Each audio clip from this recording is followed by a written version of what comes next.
Hey guys, Dave here from Rules of Engraving, here to talk to you about a couple different sighting systems that you're going to see on modern handguns these days. Now, iron sights, what we're calling iron sights, are the metal sights that come with the pistol. You'll have a front sight and a rear sight, right? The traditional way of aiming a pistol has been taught to stare at the front sight. We have diverged from that a little bit when we start talking about the self-defense application, any professional employment of this handgun. There's a very good chance in a violent scenario you're actually going to remain target focused. You're going to stare on whatever the threat is to you or someone else. That's where your eyes are going to focus. Very much like the camera I'm talking into, our eyes only focus clearly on one distance at a time. So if I need to draw this pistol out and remain target focused, staring clearly at a bad guy's hands, noticing what posture he's using, and stay aware of my situational environment, what I'm going to need to do is reconcile my sights while remaining target focused. That is harder to do with iron sights, which is the adaptation that led us to the red dot. Okay, the red dot is advantageous in almost every setting. Of course, there's downsides to that, and we'll get into them. The iron sights are going to take a lot of time to develop a certain skill set where you feel proficient using target focus or staring at the target. What that does is blurs out your iron sights more so than if you were staring clearly at the front sight, which is bullseye target shooting, Olympic shooting, any action shooting that's involving high precision. You're going to be staring directly at that front sight to have the most refined sight alignment, sight picture, so you can make the most accurate shots. The question is, why do we do that if the most natural way that humans aim is looking at whatever our target is? I would ask you this: have you ever looked at a baseball to throw it, or did you look at what person you were throwing? Did you ever look at the baseball bat, or did you look at the ball you were swinging at? We've always aimed by looking at the target and remaining target focused. Bows and arrows, catapults, spears, trebuchets, all these different things, we aim them by looking at the target, not the apparatus itself. The iron sights are a way that we've used good aiming techniques, but that doesn't mean we can't expound upon that and make it better. The red dot uses one focal plane or one distance for you to engage the target. That's the necessary amount of information. All we're doing is staring directly at the target, presenting the pistol, and once we have an acceptable sight picture that our sights tell us our firearm is aligned on target, that's when we press the shot. With iron sights, what you're actually doing is reconciling three distances or three focal planes. We're trying to match up three separate distances to press one shot off. One focal plane will always be easier to reconcile than three focal planes. One thing's easier to do than three. It's more repeatable. Now, like I said, there are certain downsides that you have with either of these platforms. If your front sight starts to wobble or wiggle loose because you're going full Ricky Bobby shooting, 5 to 7 rounds per second for a drill, the front of that gun gets hot, you might actually lose a front sight. I've had that in a training class. I've had that happen. Thankfully, they were just backups because I was running my red dot. Now, if your front sight moves, if you have a dovetail cut out, much like this SIG here, the 320, if your rear sight moves, where are your adjustments now, right? You have to make that on the fly, and you're trying to make the best educated guess that you can. There's no backups here, right? If one or both sighting systems go down, we have to revert to indexing the gun onto the target, which is a much less precise aiming method. With the red dot here, we already have iron sights on the gun, right? There's no reason not to have them on the gun. Backups are never a bad thing, but they cease to be our primary. If we were looking at a rifle here in 2022 and it only had iron sights on it, especially a modern rifle like an AR-15, SIG Virtus, any of these widely used platforms, it's going to look off, or it's going to look like there's something missing if there's only iron sights, because we've realized there's an advantageous use for optics on our firearms. So the same way that we have optics on our rifle, the pistol is going to be advantageous because it allows us to remain target focused using one focal plane shooting rather than reconciling three distances. The downsides of the red dot are always going to be mechanical or electrical and failure, right? Or possibly structurally failure.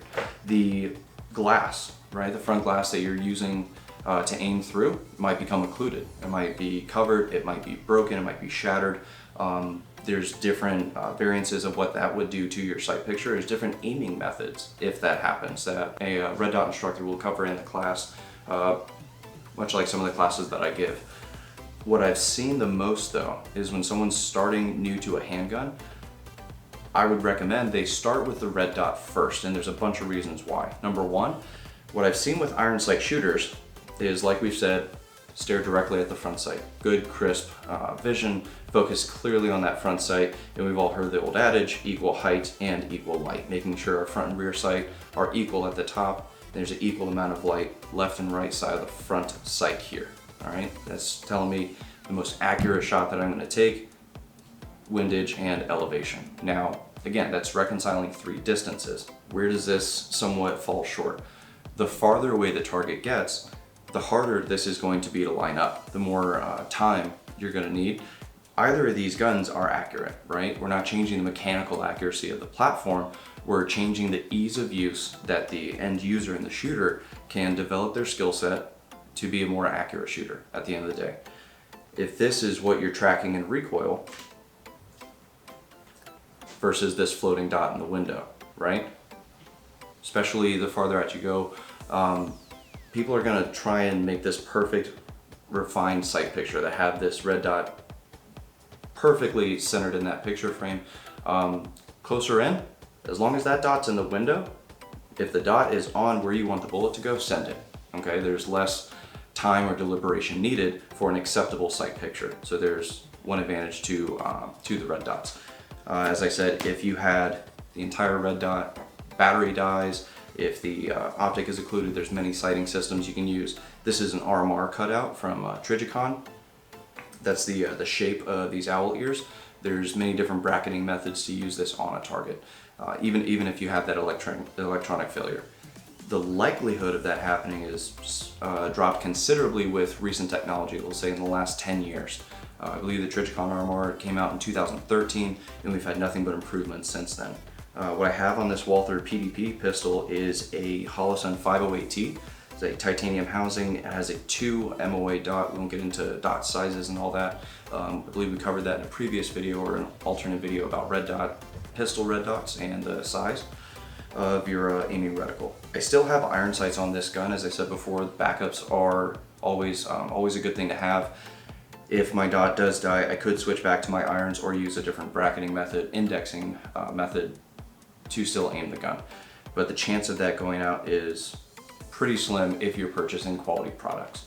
Holosun got a lot of flack when they first came out, saying it was the cheaper brand, it wasn't going to be reliable, and enough of these optics have passed the test of time and are now even duty approved to use for professional law enforcement. As I was saying earlier about starting with red dots versus iron sights, one of the common misconceptions I've run into in personal training and what I've been told by others who have received professional training was they were told you have to start with iron sights first. You have to learn this sighting system on your handgun before moving it to anything electronic, all right? My first question would be why? If that's not going to be my primary optic, why am I learning and putting so much time into something that is only going to be a backup system? Why don't I start and get the most proficient with what I'm most likely to use if I'm already dedicated to having a red dot on a pistol? Another issue that I've seen is people develop bad habits with iron sights when they're learning to shoot, because presenting a pistol is where you'll see a lot of extra not needed or inefficient motion, which creates misalignment with our pistol, right? You point the gun at the target, present it on target, and your iron sights will be off. They'll be skewed in some manner, right? What happens, you punch the gun out, your iron sights are not ready to fire, telling us that we're not gonna be on target when we pull the trigger. We fix that sight alignment after it's already at extension. We clean up the sight picture and we press our shot. My question is, why wasn't it presented properly, equal height, equal light, from the start? Because we built these bad habits that we punch our gun out, we have our level, we fix that level, and then we press our shot. We're adding in time and steps that don't need to be there. And which is why a lot of people will try out handgun red dots and not stick with it. Because they say, I can't find the dot, or it's slow up close. Well, I have got some bad news for you. It's not the gun that's slow up close. This gun is fantastic, okay? What we need to do is realize our shortcomings. When you're presenting a red dotted pistol, again, just like a defensive scenario, you're staring directly at the target. Your focus is clear on that target. You could read the letters of the print for whoever made that target. Presenting the pistol, you need to have good posture and especially a proper grip. The grip is going to be everything with a handgun, presenting it so that your sights are already aligned and the gun is waiting on you to take that shot there's no added cleaning up of your sight picture. So people with a limited experience with the red dot on a pistol will present the gun out and they'll see this. They'll see no red dot, they don't see their aiming system, and it's confusing because they don't have that level of the iron sights telling them they're too high right, too high left, low, wherever you're presenting the pistol, instead of just presenting it with good sight alignment and sight picture. The red dot forces you to learn this presentation, this proper presentation with a pistol, so that whenever you do train with iron sights, if you turn your red dot off, if you have another pistol that's just iron sights only, once you have that proper presentation with a red dot pistol, you go back to irons and guess what? It's the same thing. You have proper presentation with a pistol. And now you have that equal height, equal light with your iron sights. There's less confirmation needed, less time to clean up that sight picture. So it's advantageous on every platform. One of the downsides we covered was if the optic window gets occluded in any way or if the battery fails, right?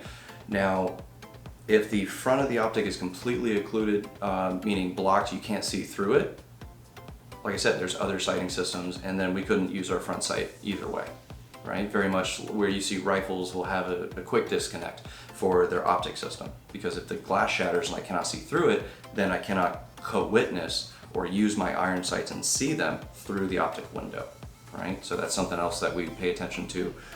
Adding a red dot, a lot of times we'll have to change the iron sights that we're using as well, but to each their own.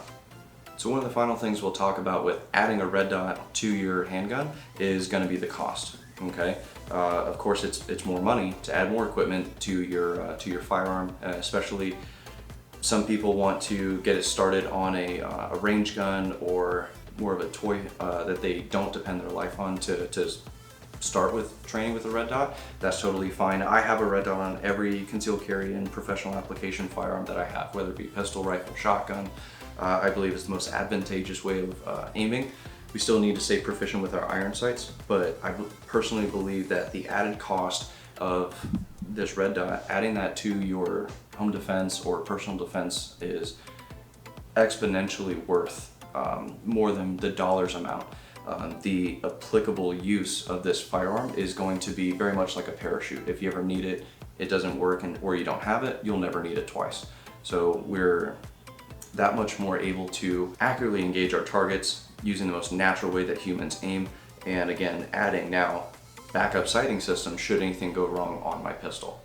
All these options that we've covered today, from red dots on handguns to iron sights, and many more options that we have here available at Rules of Engravement. You should stop by the store, check us out. We do have pistol optics, rifle optics, shotgun optics, every optic you can ask for. Do you want magnification? Do you want one power? Iron sights as well. Basically every sighting system that you could possibly use. Do you like IR lasers? All the cool stuff, right? This is going to be dependent on your application, right? We can go over that when you come into the store, so we can talk about what your end goal is and how we can help you accomplish that.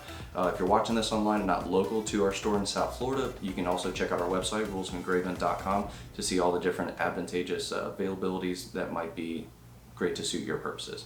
Thanks for watching again. Have a great day.